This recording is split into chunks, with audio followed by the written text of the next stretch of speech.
جانا پڑا تو اس سے پہلے میں خودکشی کر لوں گا، لیکن وہ آج بھی زندہ ہے۔ تو یہ اپنا اتنے جھوٹے جھوٹے دعوے جو ہیں، اتنی بڑی بڑی باتیں، اتنے بڑے بڑے ٹال کلیمز، اور اتنی وہ کہاں چلے گی سب؟ یو ٹرن پہ یو ٹرن ہوتا چلا جا رہا ہے، لوگوں کو رول دیا سڑکوں پہ، گھروں گلیوں میں، اور گھی چینی کے لیے لوگوں کو رلا دیا پکڑ کے، اور لائنوں میں لگا دیا ہے۔ مہنگائی آسمان سے باتیں کر رہی ہے، اور پاکستان کے معاشی حالات کو تباہ و برباد کر دیا ہے۔ اور پھر تو اس سے پہلے میں خودکشی کر لوں گا، لیکن وہ آج بھی زندہ ہے۔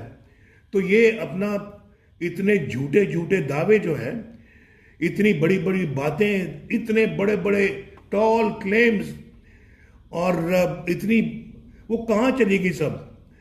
یو ٹرن پہ یو ٹرن ہوتا چلا جا رہا ہے، لوگوں کو رول دیا سڑکوں پہ، گھروں گلیوں میں، اور گھی چینی کے لیے لوگوں کو رلا دیا پکڑ کے، اور لائنوں میں لگا دیا ہے۔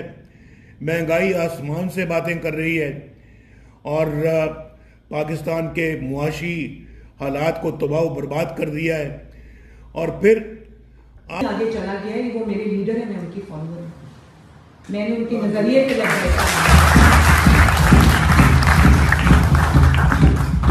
میں یہ دل سے سمجھتی ہوں کہ میاں صاحب نے ایک بات کی، میں بڑے غور سے سن رہی تھی۔ انہوں نے کہا کہ میرا اب کیا ایجنڈا ہے، میں 3 دفعہ وزیر اعظم بن گیا ہوں، تو اب میرا ذاتی ایجنڈا کیا ہے؟ میں یہ سمجھتی ہوں کہ میاں صاحب آپ کی کامیابی کا ابھی آغاز ہوا ہے۔ وزرائے اعظم کو 18-19 آ چکے ہیں پاکستان کی 73 سالہ تاریخ میں، مگر جب وقت بدلے گا، جو کہ وہ بدل رہا ہے، تو لوگ آپ کا نام لیں گے، اور آپ کا نام صرف موٹر ویز بنانے والوں میں نہیں آئے گا، آپ کا نام بجلی کے کارخانے بنانے والوں میں نہیں آئے گا، آپ کا نام معیشت بحال کرنے والوں میں نہیں آئے گا، آپ کا نام پاکستان کے اندر بڑے بڑے منصوبے صرف بنانے والوں میں نہیں آئے گا۔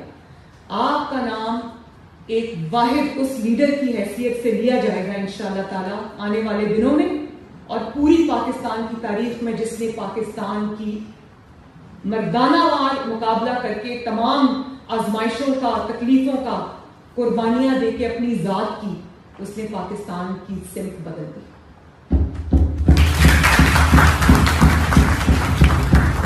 اور جس نے اویئرنیس دے کر پاکستانیوں کو قربانیوں کے ایک دریا سے گزر کر، آگ کے ایک دریا سے گزر کر، جس نے نہ صرف مظلوم کو زبان دی، بلکہ اس نے ظالم کو بھی لگام دی۔ سے عہد کر لیں، قسم کھا لیں اللہ تعالیٰ کو حاضر ناظر جان کر، کہ کوئی بھی اگر آپ کو آئندہ ورغلانے کی کوشش کرے، کوئی بھی اگر آپ سے وفاداری تبدیل کرنے کے لیے پریشر ڈالے، کوئی بھی آپ کو پارٹی تبدیل کرنے کے لیے پریشر ڈالے، تو آپ کے قدموں میں لغزش نہیں آنی چاہیے۔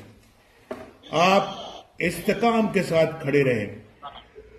اگر آپ کھڑے رہیں گے تو میں اللہ تعالیٰ کی قسم کھا کے کہتا ہوں، اس سے ڈر کے اللہ سے، کہ کوئی انشاءاللہ قوت الحمدللہ آپ کو شکست نہیں دے سکتی۔ اگر آپ مضبوط رہتے ہیں تو باطل کو جھکنا پڑے گا آپ کے سامنے۔ اگر آپ حق اور سچ پہ ڈٹے رہتے ہیں تو یہ باطل قوتوں کی مجال نہیں ہے کہ یہ آپ کا کچھ بگاڑ سکیں۔ ہم نے بڑی